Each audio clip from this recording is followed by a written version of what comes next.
Assalamualaikum students, welcome to Forward Public School e-learning classes. I am your physics teacher Aksa and today we will discuss focal point and focal length of concave mirror.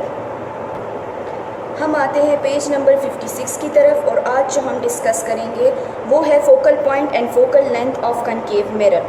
ठीक है. Consider what happened when light rays that are parallel to the principal axis strike a concave mirror. सबसे पहले तो हम figure 12.4 में देखते हैं कि हमने एक कनकेव मिरर को लिया हुआ है, उसके मिड पॉइंट पे एक लाइन पास हो रहा है जिसे हमने अभी थोड़ी देर लास्ट लेक्चर में प्रिंसिपल एक्सिस का नाम दिया था. ठीक है. अब ये जो प्रिंसिपल एक्सिस है वो इस मिरर को 90 डिग्री पे इंटरसेक्ट करेगा. ठीक है. और अगर इस मिरर को हम एक सर्कुलर शेप बनाते हैं तो उसका जो सेंटर पॉइंट है उसे हमने सेंटर ऑफ कर्वेचर का नाम दिया है. अब हम इसमें क्या करते हैं, हम कहते हैं कि हमारे पास एक स्ट्रेट पैरेलल लाइन आ रहा है, पैरेलल रे आ रहा है. ये लाइन जो है ये प्रिंसिपल एक्सिस के पैरेलल आ रहा है, इसे हम इंसिडेंट रे बोल रहे हैं. और ये जो रे है ये यहाँ पे आके मिरर को इस पॉइंट ए पे स्ट्राइक करेगा. ठीक है. Follow the path of the incident ray in figure 12.4. The light incident ray strikes the mirror at point A. ये जो रे हमारे पास ऑरेंज कलर का आ रहा है ये इस मिरर को इस पॉइंट A पे जो है स्ट्राइक करेगा. ठीक है. The line segment CA is the radius of the mirror and therefore is the normal to the spherical surface of the mirror at A. जो हमारे पास इस फिगर में CA जो लाइन हमें नज़र आ रहा है इसे हम बोल रहे हैं रेडियस ऑफ द कर्वेचर. और ये जो रेडियस ऑफ कर्वेचर है ये इस मिरर के साथ 90 डिग्री का एंगल बनाता है और इसीलिए हम इस लाइन को नॉर्मल का नाम दे रहे हैं. ठीक है. The laws of reflection tell us that the light rays reflect from the mirror such that the angle of reflection theta r equals the angle of incident theta I. अब laws of reflection से हमें पता चल रहा है कि ये जो इंसिडेंट रे आके स्ट्राइक करेगा मिरर को तो जिस एंगल से ये इस मिरर को जो एंगल ये इस नॉर्मल के साथ बनाएगा, मतलब जो यहाँ पे हमने रेडियस ऑफ कर्वेचर लिया है, ये वापस जब रिफ्लेक्ट होगा तो ये इसी एंगल से वापस जाएगा जिस एंगल से इसने इस मिरर को स्ट्राइक किया है. मतलब हम कहते हैं कि थीटा आई और थीटा आर की वैल्यूज़ आपस में इक्वल होंगी. ठीक है. Furthermore, the angle ACF is also theta I because the radial line segment CA crosses two parallel lines. अब हम कहते हैं कि हमारे पास जो एंगल ACF यानी जो ये वाला एंगल है हम कहते हैं कि ये भी थीटा आई के बराबर है, मतलब जो इंसिडेंट एंगल ऑफ इंसिडेंस है उसके बराबर है. अब हम ऐसा क्यों कहते हैं, हमारे पास हम जनरली बोलते हैं कि अगर टू पैरेलल लाइंस जा रही हैं और एक ऐसा लाइन इन्हें इंटरसेक्ट करता है तो ये लाइन जो यहाँ पे एंगल बनाएगा और यहाँ पे एंगल बनाएगा ये दोनों एंगल्स आपस में इक्वल होंगी. ठीक है.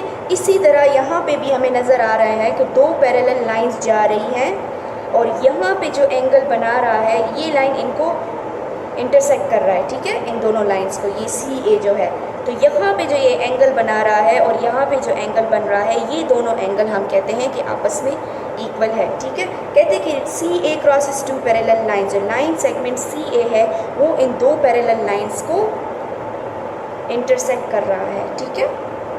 अब हम कहते हैं since two of its angles are equal the color triangle ACF is an isosceles triangle. हम कहते हैं कि जो हमारे पास येलो कलर ट्राइंगल है ACF और AFC जो भी आप लेना चाहें ये हमारे पास आइसोसेलेस ट्राइंगल है. अब इसे हम आइसोसेलेस ट्राइंगल क्यों बोल रहे हैं, आइसोसेलेस ट्राइंगल हमारे पास वो ट्राइंगल होता है जिसमें दो साइड्स जो हमारे पास होते हैं वो इक्वल होते हैं. तो हम कहते हैं कि 10 sides CF and FA are equal. हम कहते हैं कि जो हमारे पास ये ट्राइंगल बन रहा है इसमें साइड CF और FA आपस में इक्वल हैं. ठीक है. When the incoming parallel light ray lies close to principal axis, the angle of incidence theta I is small and the distance FA becomes similar in length to the distance FP. अब हम कहते हैं कि अगर ये incident ray जो है ये इस प्रिंसिपल एक्सिस के पैरेलल हो लेकिन ये क्लोज़र जितना ये क्लोज आता जाएगा तो जो हमारे पास इंसिडेंस एंगल ऑफ इंसिडेंस है वो इतना ही स्मॉल होता जाएगा और हम कहेंगे कि जो ये FA का डिस्टेंस है ये और FP ये आपस में इक्वल हो रहे हैं. ठीक है. Because theta i is small C F is equal to A F is equal to F P. हम कहते हैं कि हमारे पास अगर थीटा आई स्मॉल है तो जो ये डिस्टेंस है सी एफ और सी एफ ए और एफ पी, ये तीनों डिस्टेंस हम कहते हैं कि आपस में इक्वल हो गए। Therefore F P is equal to half of C P. हम फिगर में भी देख सकते हैं कि जो हमारे पास ये डिस्टेंस है एफ पी, ये और ये जो है ये सी पी डिस्टेंस के हाफ के बराबर है, ठीक है। And so point F lies half way between the centre of curvature and the pole P और वर्टेक्स ऑफ द मिरर। तो हम कहते हैं कि जो ये हमारे पास कैपिटल एफ से हमने जो पॉइंट रिप्रेजेंट किया है, ये हम कहते हैं कि सेंटर ऑफ कर्वेचर और पोल के बीच में बिल्कुल सेंटर में बिल्कुल लाई करता है, ठीक है। Point F is called the focal point or principal focus. अब इस पॉइंट एफ को हमने प्रिंसिपल फोकस या फोकल पॉइंट का नेम दिया है। The distance from the focal point to the pole P or vertex is called the focal length and symbolised f। अब इस पॉइंट f से पॉइंट P तक के बीच का जो डिस्टेंस है, इसे हम बोलते हैं फोकल लेंथ और इसे हमने स्मॉल f से रिप्रेजेंट किया है, ठीक है। अब फोकल पॉइंट हमारे पास वो पॉइंट होता है जिस पे लाइट रे जब यहाँ पे इंसिडेंट करके रिफ्लेक्ट होके वापस आएगा तो वो इसी पॉइंट से पास होगा, या हम कहते हैं कि ये रे इस पॉइंट पे कन्वर्ज करेगा, ठीक है। अब हम आते हैं नेक्स्ट पेज की तरफ, page number 57।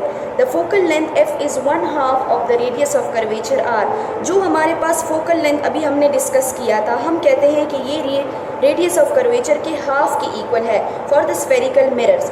Point F is called the focal point because all the incident light rays that are parallel and close to the principal axis of the mirror reflect from the mirror and pass through that one point such that F is equal to half of R। अब focal point को मैंने आपको बताया कि focal point इसीलिए हम बोल रहे हैं कि जो incident light rays आ रही हैं ये reflect back होने के बाद इसी point से गुजरेंगी, ठीक है। और चूंकि हमारे पास focal length जो है ये भी distance है तो इसका SI यूनिट मीटर्स में हमारे पास आएगा।